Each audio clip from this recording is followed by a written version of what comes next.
Raise your glass. Let's do this properly. Let's do this. This is what it's about. The Universal Championship match. The unified Universal Championship match between Brock Lesnar, Roman Reigns, last man standing, your tribal chief. Your tribal chief? The head of the table, God Mode, the one, versus the cowboy, the alpha male of your species, and the pain bringer.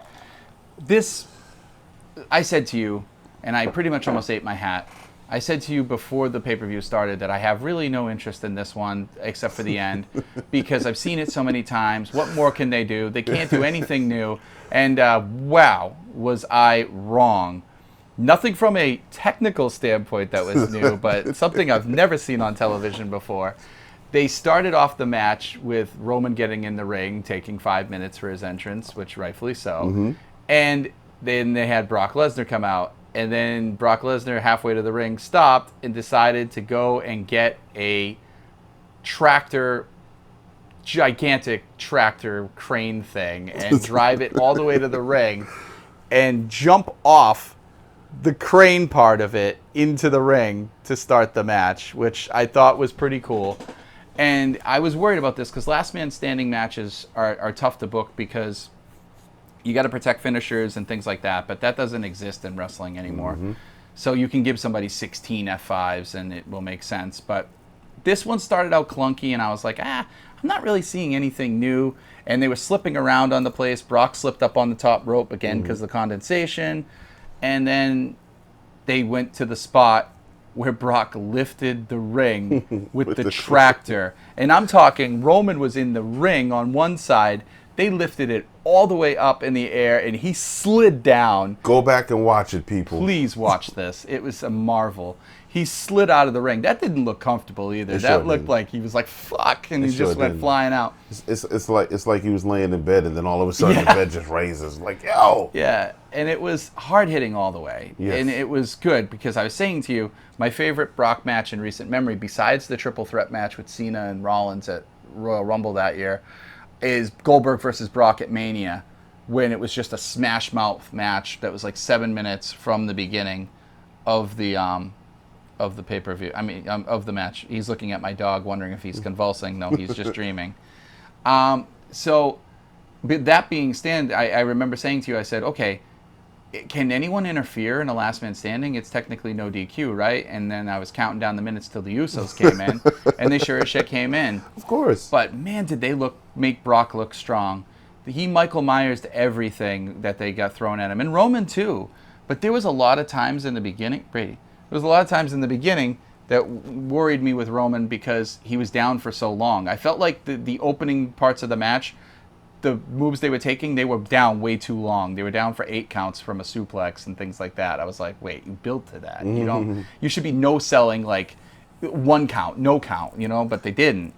And then I think that would have been the case had he been in there with, let's say, if this was Roman Reigns versus Seth Rollins, they would have done that. Yeah, probably. Brock Lesnar, and no disrespect to Brock Lesnar, but he's a power moves guy, so you're going to get that.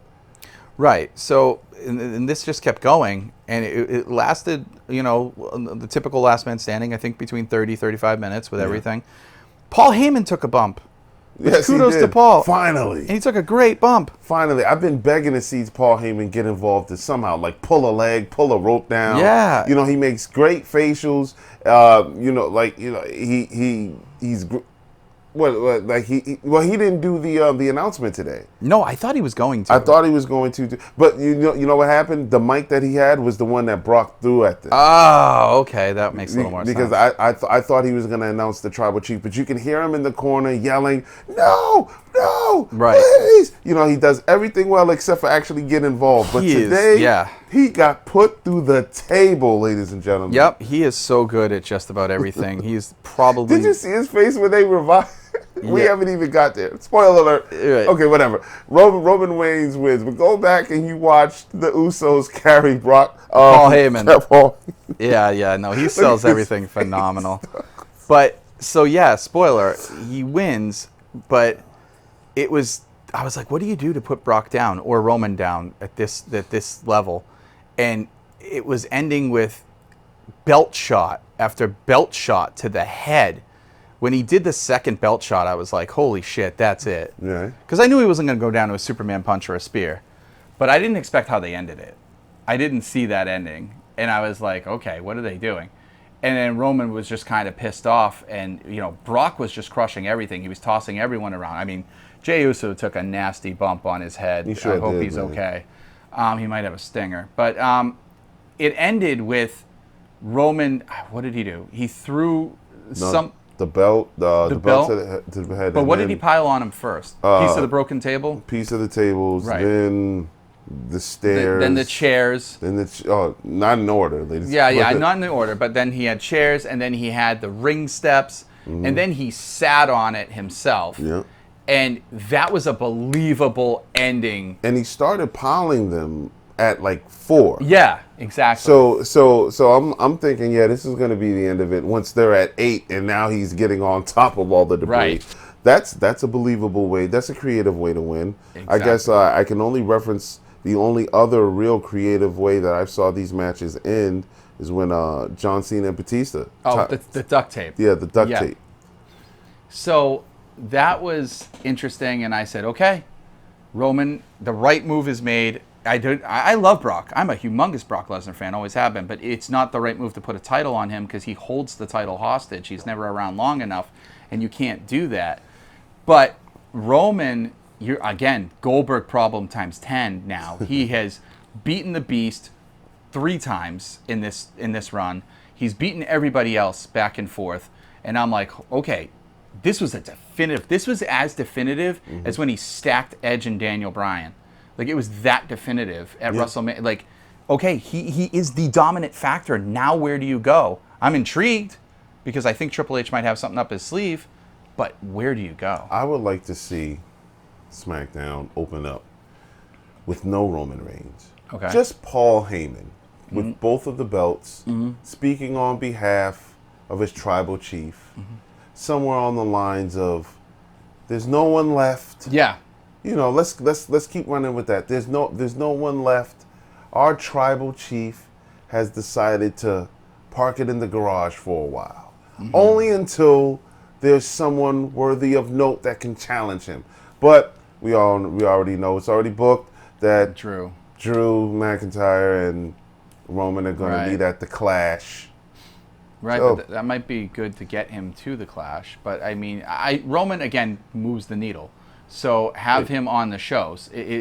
Audiences want to see Roman. You're not going to want to show up and not see Roman Reigns if you're a SmackDown fan. Okay, so that's the thing. But yeah, no, that would be what I would do. I mean, I would love that. Paul Heyman coming out. I'm gonna have to pull up a glass for This might be. This is for VKM. Oh yeah, yep. This is for Vince McMahon.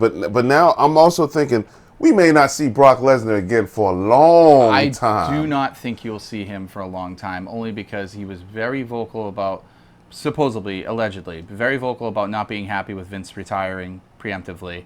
And they are very tight, and he just said, if Vince isn't here, I don't want to be here. And there it is. I think he did the favors tonight because this is his way out for a long while. And Brock's a professional. If you tell him to go out and lose for a pile of money, he'll go out and lose for a pile of money. Plus, Paul Heyman's his boy. Paul probably talked him into it. I think so. Like, I think, like just one more match, you're contractually obligated. You get your millions. You go back to your farm in Saskatchewan. Exactly. Why not? And so, we know. Pouring out for Brock Lesnar. Pouring out for Brock Lesnar. And take VKM. a little bit more. Vincent Kennedy. Now, I rate this match I gave 3. it a 3. Yeah, I gave it a full 3. A full 3. It earned every bit of it. The stuff that we're talking about, the spectacle, that would bump it up automatically. But the wrestling, after the clunkiness at the beginning, got really, really good. The match was told very well, at the level you would think between these two guys. And I was very happy with it. Again, I almost thought that we were going to close out the show with a big return from somebody unexpected, but they kept the spotlight on Roman Reigns. But I guess in hindsight, if you look at the catalog, Brock Lesnar, Roman Reigns, Brock Lesnar. Right. We have a variety. They've done it all. a buffet of. Oh my apologies. No, it's fine. They've done it all. Yeah, a buffet, so to speak. You're right. Of different kinds of matches. Mm-hmm. Like if you think about their WrestleMania 31 match, Mm-hmm. night and day from obviously from this one, Yeah. but night and day from their WrestleMania. What was this? 37 that just passed? No, it's WrestleMania 39. Next year's 40. Okay, so last WrestleMania was 38. Yeah. This one. So yeah, those matches are different. Like you can watch each one of them and Get something different out of it. get something different out of them. But like I think it's interesting. It's an interesting homework assignment for both of us because we'll be able to see the growth of Roman Reigns. I won't mind it. Not where I am at this point. I can see where I didn't like him and get to the point where I do like him. And maybe I'll go back with a fonder appreciation. But the other part that made me happy is that fucking Theory did not cash in successfully. Because I was so worried about that. When that Oh, man. when his music came on, I could see your My blood face pressure. was dejected. I could see your blood pressure rising. Yeah, I was worried. I was like, nah, Triple H wouldn't do this. He's not that type. I'm But he like, but still oh my has- God. Maybe Vince is like, just do one more thing for me. But he still has the He has the briefcase, and I don't know where they go from there. So maybe someone takes it off him. I hope they don't do that. You can't play hot potato with a shouldn't. briefcase. You shouldn't. It's not the. They it's did not that a title. before, which They've done it is a couple stupid. times. They did it with Otis. Mr. Kennedy, with what's it called? Edge and Mr. Kennedy. They took it off of him. I don't even remember that. Yeah, because it was bad. Oh yeah. That's when Kennedy was being punished. Yep. Why did they take it off of Otis? I thought that was the most interesting winner in a long, long time. So I was like, I want to see where this goes. Nothing. I forget why they took it off Otis, and I forget who took it off Otis. Damn. Did that just like go into obscurity? Wait, was it the Miz? It was the Miz. You're right. Yeah. No, I don't know. That's homework. Let's find out who took it off Otis. Listeners, supporters. Yeah, if you guys please, know comment. Right now, by the time this post, we're probably gonna look it up. But still, we engage with our supporters Yeah, absolutely. and our loyal fans. We're family. Mm-hmm. I don't even want to call you guys fans. Please engage us in the comments. If you know the answers to some of these questions, some of these Final Jeopardy questions at times, please let us know. Yeah, and I guess I'll close out with saying, this was a very nice surprise of a pay-per-view. From top to bottom, it was... Better than WrestleMania? It was better than WrestleMania. Night 1 or 2? Ooh, night 2, it was better than. Absolutely, I believe that.